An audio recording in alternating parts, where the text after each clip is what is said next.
বেগুন ভাই ভিতরে আসলাম। এত যত্ন করে ঘেরা বেগুনের ঘের,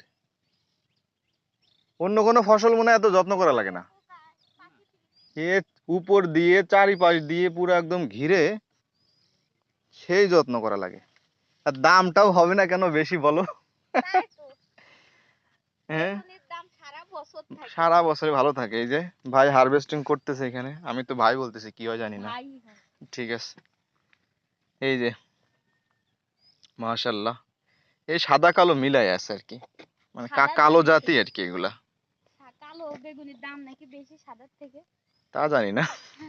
শুনলাম 4-5 টাকা করে বেশি পাওয়া যায় কালো। তো এইখানে পাইকারি যদি 50-60 টাকা হয় না, 70-75 যাচ্ছে না। তাইলে তো ঢাকায় আমি তো স্বাভাবিক 150 টাকা হবে বেগুন। 150 টাকা না।